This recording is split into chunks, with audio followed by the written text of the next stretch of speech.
الف اللہ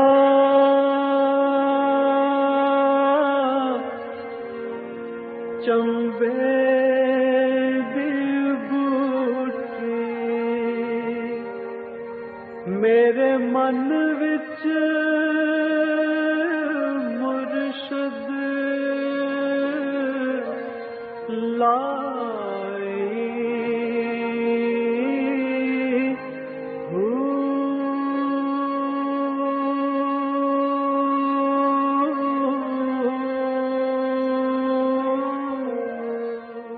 بسم اللہ الرحمن الرحیم۔ السلام علیکم، پروگرام المرشد اور میں ہوں منور عتیق۔ ناظرین محترم، آپ کے سوالات ہیں اور حسب دستور ہمارے ساتھ آپ کے سوالات کے حوالے سے رہنمائی کے لیے موجود ہیں سلسلہ نقشبندیہ اویسیہ کے شیخ، مترجم قرآن، مفکر قرآن، مفسر قرآن اور شاعر ہیں، ادیب ہیں، ہمارے بہت ہی محترم جناب حضرت امیر محمد اکرم امان صاحب بہت شکریہ، آپ نے وقت دیا۔ سوالات کا سلسلہ شروع کرتے ہیں۔ جی تہمینہ حسین ہے لاہور سے، یہ کہتی ہیں کہ معرفت الہی تصوف کی ایک عام اصطلاح ہے۔ ہم سب جانتے ہیں کہ اللہ ایک ہے، وہ خالق و مالک ہے، مختار کل ہے، قادر مطلق ہے، با اختیار ہے اور زبردست ہے۔ حضرت صاحب، یہ تعارف تو ہر مسلمان کے ایمان کا حصہ ہے، پھر اس سے بڑھ کر تصوف کس معرفت کی بات کرتا ہے؟ الحمدللہ رب العالمین والصلاة والسلام علی حبیبہ محمد وآلہ وصحبہ اجمعین۔ اعوذ باللہ من الشیطان الرجیم، بسم اللہ الرحمن الرحیم۔ برخوردار یہ سب معلومات ہمارے دماغ تک ہیں، صحیح، ہم نے پڑھا، ہم نے بزرگوں سے سنا، ہم نے اسے قبول کیا۔ تصوف سارا بنیاد سے لے کر آخر تک سارا زور قلب پہ رکھتا ہے۔ صحیح، اللہ کا ذکر کیا جائے، جیسا کہ اللہ کا ارشاد ہے، وَاذْكُرِ اسْمَ رَبِّكَ وَتَبَتَّلْ إِلَيْهِ تَبْتِيلًا، اس کی ذاتی نام کا ذکر کرو حتیٰ کہ کائنات سے کٹ کر صرف اللہ کی یاد رہ جائے۔ اس سے جب دل کا آئینہ صاف ہوتا ہے اور یہ باتیں ہیں جو دماغ میں، ہر بات میں ایک حقیقت ہوتی ہے، صحیح، ایک کیفیت ہوتی ہے۔ اب کوئی ایک بات کرتا ہے، ہمیں غصہ آ جاتا ہے، وہ الفاظ سے نہیں آتا، ان کے پیچھے جو حقیقت ہوتی ہے وہ ہمیں غصہ دلاتی ہے۔ ایک بات کرتا ہے بندہ، ہم خوش ہو جاتے ہیں، دعا دیتے ہیں، وہ ان الفاظ سے ہم نہیں دیتے، ان کے پیچھے ایک کیفیت ہوتی ہے جو ہمیں متاثر کرتی ہے، ہمارے دل تک اترتی ہے تو ہم خوش ہوتے ہیں۔ بالکل صحیح۔ جب یہ ساری باتیں ہم مانتے ہیں، جب یہ مانتے ہیں کہ اللہ ہر وقت میرے پاس ہے، تو کیا ہم گناہ کرتے؟ سوال ہی پیدا نہیں ہوتا۔ ہم کسی بندے کے روبرو گناہ نہیں کر سکتے تو اللہ کے روبرو کیوں کرتے ہیں؟ اس لیے کہ یہ الفاظ ہمارے ذہن میں ہیں، حقیقت ہمارے دل میں نہیں ہے۔ تصوف جس معرفت کی بات کرتا ہے وہ یہ ہے کہ ان الفاظ کی حقیقت دل میں اتر جائے، بالکل صحیح، اور یقین ہو جائے کہ یہ سب ایسا ہی ہے، کامل ہو جائے، اور بات کرتے ہوئے بھی ادراک ہو کہ اللہ تو سن رہا ہے میں کیا کہنے والا ہوں۔ بے شک، کام کرتے وقت بھی ادراک ہو کہ رب العالمین میرے پاس ہے، میں کیا کر رہا ہوں، اللہ کے روبرو میں کیا کر رہا ہوں۔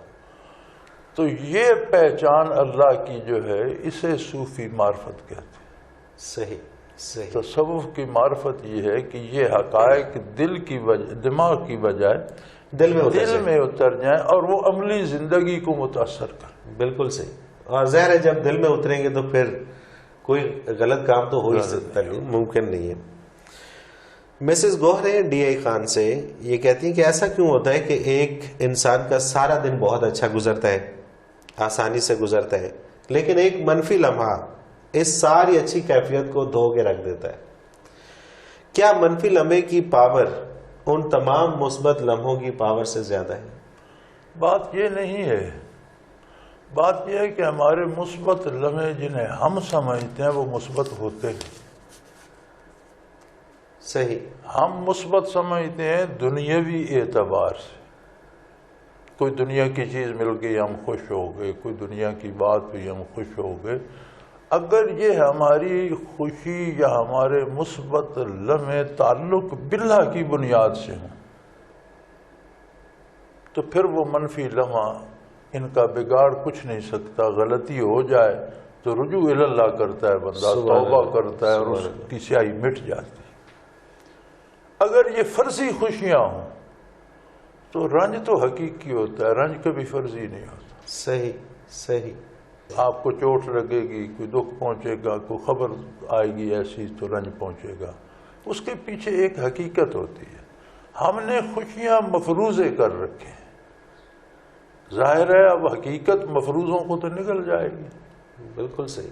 تو ہم اگر اپنی خوشیاں حقیقی کر لیں اور تعلق باللہ ان کے ساتھ ہو تو پھر کوئی منفی لمحہ آئے تو وہ اس پہ غالب آ جاتی ہیں اور بندہ فوراً توبہ کرتا ہے، رجوع اللہ کرتا ہے اور اس کی ظلمت مٹ جاتی ہے. سبحان اللہ. یعنی کہ ہمارا ہر عمل اگر رب کی ذات کے لیے ہو اور اس کی خوشنودی کے لیے ہو تو پھر یہ معاملات کچھ اور ہوں گے.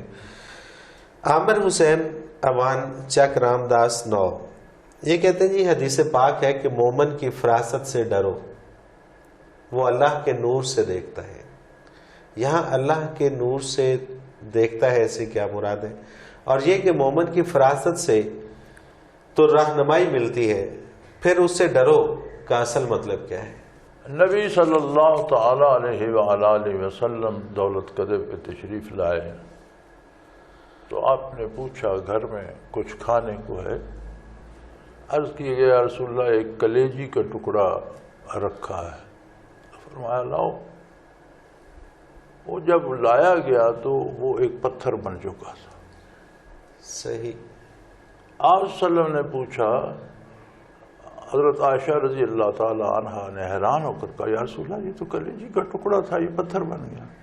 تو آپ نے پوچھا کوئی سائل تو نہیں آیا تھا؟ اللہ اکبر. یا رسول اللہ ایک سائل آیا تھا لیکن چونکہ یہ ہم نے آپ کے لیے رکھا ہوا تھا اور گھر میں اور دینے کے لیے کچھ نہیں تھا تو اسے دعا دے کے رخصت کر دی. فرمایا آپ نے یہ اسے دے دینا تھا. اللہ اکبر. اور پھر آپ نے دعا کی کہ اللہ ارنا حقیقت الاشیاء، ہمیں چیزوں کی حقیقت دکھا دے. سبحان اللہ. اب کوئی اور ہوتا تو وہ گوشت اسے گوشت ہی رہتا اور اس نے کھا لینا تھا، اس کا اثر مزاج پہ وہ ہوتا جیسے اس نے پتھر کھایا ہے. یہ بصیرت مومن ہے کہ وہ چیزوں کی حقیقت تک پہنچ جاتا، اس کا قلب ادراک کر لیتا ہے. تو فرمایا ڈرو مومن کی بصیرت، یعنی کوئی غلط کام، غیر شرعی بات، کوئی دھوکہ دینے کی بات مومن سے نہ کرو کہ اللہ اسے بتا دیتے، اس کے دل میں بات آ جاتی ہے، وہ سمجھ جاتا ہے کہ تم کیا کر رہے. سبحان اللہ. سبحان اللہ. ڈرو سے یہ مراد نہیں کہ اس سے ڈر کے چھپ جاؤ، ڈرو سے مراد یہ ہے کہ مومن کے ساتھ دھوکہ نہ کرو، مومن کے ساتھ کوئی غلط بات نہ کرو، کوئی غلط کام نہ کرو. حضرت عثمان رضی اللہ تعالی عنہ تشریف فرما تھے تو کوئی بندہ حاضر ہوا تو آپ نے فرمایا لوگ اس حال میں آ جاتے ہیں کہ ان کی آنکھوں میں زنا کا اثر ہوتا ہے. تو اس آدمی نے حیران ہو کر کہا کہ کیا وہی باقی ہے؟ فرمایا نہیں، وہی تو ختم ہو گئی، لیکن حضور نے فرمایا تھا مومن کی بصیرت سے ڈرو فَإِنَّهُ يَنْظُرُ بِنُورِ اللَّهِ تعالی. اللہ اکبر. تو اس آدمی نے اقرار کیا کہ میری نظر راستے میں ایک خاتون پر پڑی تھی اور میں نے بری نظر سے اسے دیکھا تھا. صحیح صحیح. تو فراست المومن سے مراد یہ ہے کہ مومن کے ساتھ کوئی دھوکہ کرنے کی یا کوئی لیپا پوتی کرنے کی کوشش نہ کرو. ظاہر ہے اب جب وہ مسجد نبوی میں آیا ہوگا یا دربار خلافت میں تو بڑا مؤدب ہو کر آیا ہوگا. صحیح بات ہے. صحیح بات ہے. لیکن آپ نے وہ حقیقت اس کی آنکھوں سے دیکھ لی. سبحان اللہ. اور یہی معاملہ ہے کہ یہاں پر بھی اگر جو صاحب نظر لوگ ہیں ان کے پاس جب لوگ جاتے ہیں تو پھر وہ ان چیزوں کا خیال رکھیں، تائب ہو کر جانا چاہیے. جتنا ہاں. بھی خطائیں ہوں تو یہ کوشش کرنی چاہیے کہ اللہ میں عطا کار ہوں لیکن میرے پردے رکھ، میری توبہ قبول فرما. سبحان اللہ. اور پھر اس میں زندگی میں ایک تبدیلی آنی چاہیے مثبت. بے شک بے شک. حضرت جی اگلا سوال ماریا حسین سیالکوٹ سے، یہ کہتی ہے حدیث مبارکہ ہے کہ جس نے ایک مرتبہ دل سے لا الہ الا اللہ پڑھ لیا تو اس کی نجات کے لیے یہ کافی ہے. برائے مہربانی اس کی ذرا وضاحت فرما دیجیے. جواب تو سوال میں موجود ہے کہ دل سے، دماغ سے نہیں. صحیح. تو دل ایسی شے ہے کہ جب دل کسی چیز پہ آ جاتا ہے تو پھر نفع نقصان نہیں دے. سبحان اللہ. اور دل سے جب ایک دفعہ لا الہ دل سے پڑھا کہہ تو دیا، پھر پڑھا گیا، پھر پڑھا گیا، پھر ہمیشہ کے سبحان لیے اللہ، پڑھا سبحان گیا، اللہ. پھر زندگی بدل گئی، پھر عطاعت نصیب اللہ ہو. اکبر. ایک اور حدیث پاک ہے کہ جس کی ایک تسبیح قبول ہو گئی، سبحان اللہ، اللہ اکبر، الحمدللہ، یہ سب تسبیحات ہیں، کوئی ایک تسبیح قبول ہوگی اس کی نجات کے لیے کافی ہے. سبحان اللہ. لیکن سوال یہ ہے کہ قبول ہونے والی تسبیح کیا ہے؟ وہ تسبیح ہے جو اس کے سارے نظام حیات کو بدل دے.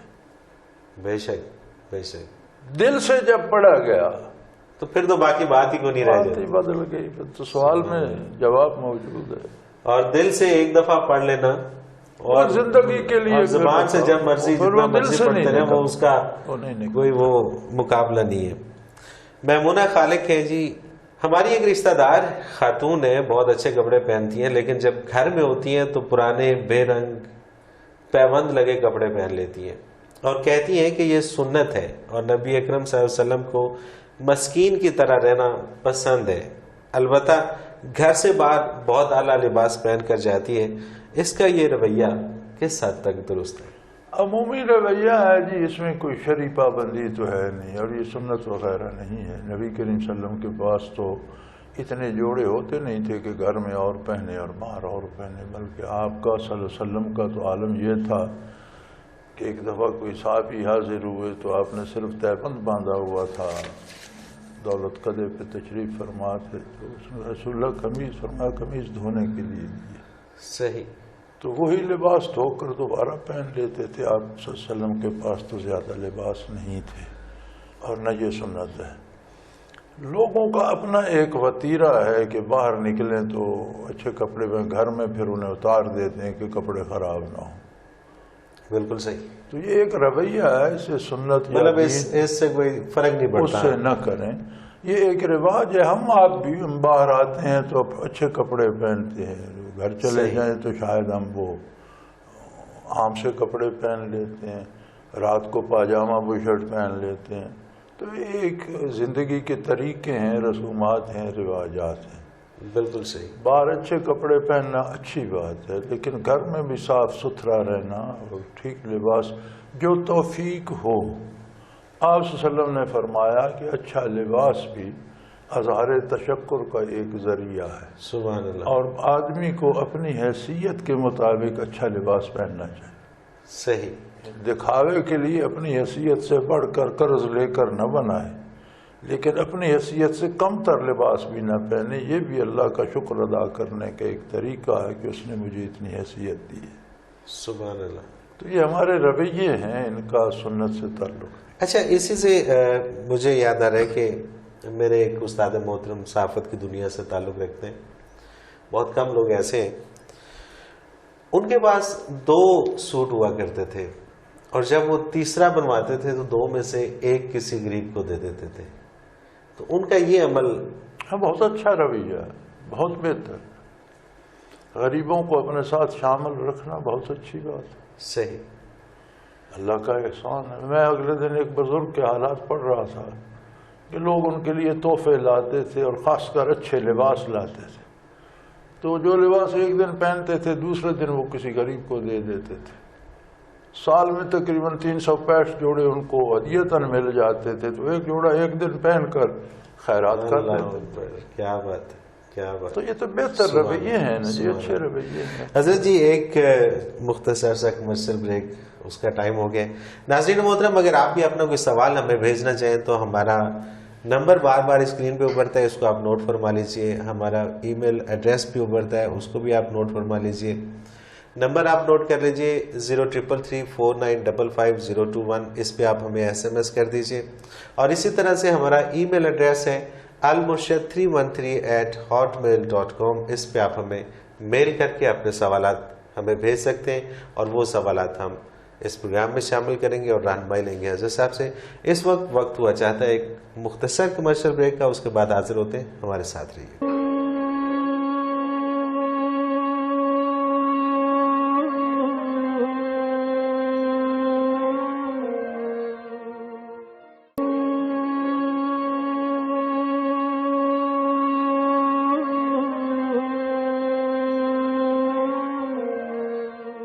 پروگرام میں ایک بار پھر خوش آمدید ناظرین. آپ کے سوالات ہیں اور رہنمائی کے لیے ہمارے ساتھ موجود ہیں ہمارے بہت ہی محترم حضرت امیر محمد اکرم اعوان صاحب. حضرت جی، سیف الدین بہاولپور سے ان کا سوال ہے کہ میں ایک ٹی وی پروگرام میں دیکھ رہا تھا کہ امریکہ بیٹھے ایک شخص کو برطانیہ کی ایسی جگہ جو اس نے کبھی نہیں دیکھی تھی کے بارے میں بتانے کو کہا گیا، تو اس نے اس اندیکھی جگہ کی چھوٹی چھوٹی چیز کی بھی ڈرائنگ بنا دی، تو پھر کشف تو انگریز غیر مسلم کو بھی نصیب ہو گیا. اچھی بات ہے، بہت اچھا سوال ہے. کشف سے مراد یہ نہیں ہے کہ آپ یہاں سے بیٹھ کر دور کی چیز دیکھ لیں، اس کے لیے ایمان شرط نہیں ہے. اچھا، یعنی جو چیز آپ مادی وسائل سے دیکھ سکتے ہیں، ٹیلی ویژن سے دیکھ سکتے ہیں، آپ دوربین سے دیکھ سکتے ہیں، آپ سیٹلائٹ سے دیکھ سکتے ہیں. کشف سے مراد وہ ہے کہ جو چیزیں کسی آلائے ظاہری سے نہ دیکھی جا سکے ان کو دیکھے. اللہ اکبر. صحیح. روح کو دیکھے، فرشتوں کو دیکھے، برزخ کو دیکھے، آخرت کو دیکھے، حقائق کو دیکھے، تو وہ کشف ہے. اور اس کے لیے اللہ کریم کا ارشاد ہے لا تفتح لهم ابواب السماء، غیر مومن کے لیے آسمانوں کے دروازے نہیں کھولے جاتے. یعنی یہ چیزیں صحیح اسے نظر نہیں آتی. وہ روح کو نہیں دیکھ سکتا، جنت دوزخ کو نہیں دیکھ سکتا، عذاب ثواب کو نہیں دیکھ سکتا، فرشتوں کو نہیں دیکھ سکتا. جو کشف صوفیاء کو ہوتا ہے، جو حقائق انبیاء نے بتلائے ہیں وہ ان کو دیکھتے ہیں. بے شک. اور وہ آخرت اور روح کے بارے. مادی دنیا کی چیزیں جو آپ مادی آلات سے بھی دیکھ سکتے ہیں ان کا کشف تو کافر کو بھی ہو جاتا ہے، وہ انگریز ہو یا ہندو ہو یا عیسائی ہو یا یہودی ہو. کوئی جو محنت کرے گا، مجاہدہ کرے گا، نیند کم کرے گا، کھانا کم کھائے گا، خلوت میں بیٹھے گا، لوگوں سے اختلاط نہیں کرے گا، تو محنت کرنے سے اتنی استعداد پیدا ہو جائے. صحیح. یعنی کہ یہ بنیادی فرق ہے. بنیادی فرق یہ ہے کہ جو چیزیں مادی آلات سے دیکھی جا سکتی ہیں ان کا دیکھنا کشف نہیں ہے. صحیح. اور وہ کسی پہ بھی اس کے لیے ایمان شرط نہیں ہے. کوئی بھی جو مجاہدہ کرے گا، راتوں کو جاگے گا، بھوکا رہے گا، وہ کر سکتا ہے. کشف یہ ہے کہ جو حقائق انبیاء نے آخرت کے بارے بتائے ان کو. امام غزالی رحمۃ اللہ تعالی علیہ نے اپنے حالات میں یہی لکھا ہے نا کہ جب میں نے یہ حدیث پڑھی کہ جب بندہ وضو کرتا ہے، ہاتھ دھوتا ہے تو ہاتھ کے گناہ جھڑتے ہیں، کلی کرتا ہے تو منہ کے گناہ جھڑتے ہیں، بازو دھوتا ہے یا پاؤں دھوتا ہے تو یہ گناہ اس کے ساتھ بہ جاتے ہیں. تو مجھے یہ تجسس ہوا کہ یہ ہمیں نظر کیوں نہیں آتا. حضور نے فرمایا وہ تو سچ ہے. بالکل صحیح. کوئی ہم میں کمی ہے، ہمیں دکھائی دینے چاہیے. تو پھر مجھے تصوف کا تجسس ہوا اور پھر میں شمس تبریز کی خدمت میں حاضر ہوا اور پھر میں نے دیکھا کہ واقعی ایسا ہوتا. سبحان اللہ، سبحان اللہ، سبحان اللہ. حضرت جی ایک اور سوال مسز روبینہ راشد ہے ضلع چکوال سے. یہ کہتی ہیں کہ میں جب بھی اپنی اسٹوڈنٹ کو ایگزامینیشن ہال میں دیانتداری سے پیپر کرنے کی تلقین کرتی ہوں تو وہ کہتی ہیں کہ ہم پڑھ پڑھ کر کھپ جاتے ہیں، جبکہ دوسرے لوگ پوری کتاب آگے رکھ کر ہم سے زیادہ نمبر لے جاتے ہیں. مجھے یہ فرما دیجئے کہ میں انہیں اس بات کا کیا جواب دوں. گزارش یہ ہے جی کہ آپ ایک حلال رزق کما کر گھر لاتے. صحیح. بے شک وہ دال روٹی ہو، اس کی لذت، اس کی کیفیت، اس کا سکون اور ہوتا ہے. آپ کسی کا اٹھا کر چھین کر لے آتے ہیں، بے شک وہ اعلیٰ کھانا ہو، نہ کھا کے سکون ملتا ہے، بالکل صحیح بات، اور نہ اس سے کوئی لذت حاصل ہوتی. تو یہ دنیا کا ایک نظام ہے، جو لوگ اس پہ خوش ہیں کہ میں نے دوسروں کا حق چھین کر بڑا کمال کیا ہے، نتیجہ سامنے آئے گا تو افسوس کریں گے. اللہ، اور جو لوگ اپنے حق پہ قانے ہیں اور اس پہ خوش ہیں کہ یہ میری حلال کی آمدن ہے، یہ میں نے محنت کر کے نمبر حاصل کیے ہیں، اس کی کیفیت اور ہوگی. بالکل صحیح بات ہے. تو دیکھنا تو اس کو ہے کہ اس کے دل پہ کیا بیت رہی ہے. بالکل صحیح بات ہے. اور صرف پاس کر لینا کوئی مقصد صرف نہیں پاس ہے. کر لینا تو کوئی نہیں. لوگ اپنی نقلیں محنت سے شکلیں کر کے ڈگریاں لے لیتے ہیں، لوگ خرید کے ڈگریاں لے لیتے ہیں اور پھر رسوا ہوتے رہتے ہیں. ایسے ہی ہے، ایسے ہی یہ تو کوئی بات خرید لیتے ہیں لوگ. اور میرا خیال ہے ڈگری تو مقصد بھی نہیں ہونا چاہیے، مقصد علم ہونا چاہیے. علم مقصد ہونا چاہیے. آتکا ہے جی لاہور سے، یہ کہتی ہیں کہ اللہ تعالیٰ ہر جگہ موجود ہے، پھر اس کی موجودگی اس طرح کیوں فیل نہیں کرتے جیسے ہم ایک دوسرے کی موجودگی کو محسوس. یہی تو کمزوری ہے ہم میں. اللہ کریم کا موجود ہونا ایک حقیقت ہے، لیکن ہمارا ادراک یہ اور بات ہے، یہ دوسرا موضوع ہے. صحیح. اب ہر چیز پھول کھلے ہوئے ہیں لیکن ایک کی آنکھیں اندھی ہیں، تو پھولوں کے کھلے ہونے میں تو کوئی شبہ نہیں. اللہ اکبر. بالکل آنکھوں صحیح کا بات. علاج چاہیے. بالکل صحیح بات. یہ اللہ کی موجودگی ہماری عقل محسوس نہیں کر سکتی، اس کا موضوع دل ہے. اس کا مطلب ہے ہمارے دل کو حیات کی، صحت کی، بصیرت کی ضرورت ہے کہ ہم اللہ کی موجودگی محسوس کریں. سبحان اللہ، سبحان اللہ. تو دو طرف ہوتا ہے نا، ایک چیز ہوتی ہے ایک طرف سے دی جاتی ہے، ایک ریسیونگ اینڈ ہوتا ہے کہ اس میں بھی وہ استعداد ہو کہ اس بات کو وہ ریسیو کر لیں. اللہ کا موجود ہونا تو ایک حقیقت ہے، لیکن ہمارے دل میں بھی وہ جلا آئے کہ ہم محسوس کریں کہ واقعی اللہ موجود. سبحان اللہ. اور وہی بات جو اللہ تعالیٰ کی معرفت کے بارے میں بھی بات ہو رہی تھی، اس کی ضرورت ہے، اس کی ضرورت ہے. احمد سرفراز ہیں یہ ساتوں کی سے، یہ کہتی ہے مولانا صاحب میری خالہ اور خالو میں بہت لڑائی رہتی تھی. ایک دن میری خالہ کو اپنے گھر سے لمبے لمبے تعویذ ملے، انہوں نے نہر میں پھینک دیے. رات کو جب خالو گھر آئے تو خالہ سے کہنے لگے کہ آج تم مجھے اچھی اچھی سی لگ رہی ہو. میرا سوال یہ ہے کہ جادو ہماری زندگیوں پر اثر انداز تو ہوتا ہی ہے، کیا کسی پیر یا مولوی صاحب کے پاس جائے بغیر بھی ہم اس کا تدارک کر سکتے ہیں؟ کسی مولوی یا پیر کی ضرورت نہیں ہے. جادو کیا ہے؟ اکثر جادو کی بنیاد کفریہ کلمات پہ ہوتی ہے، شیطان کی تعلیمات پہ ہوتی ہے، اور جتنی اس سے کوشش ہو سکتی ہے کہ ان میں کوئی اثر ہو اتنی وہ محنت کرتا ہے. صحیح.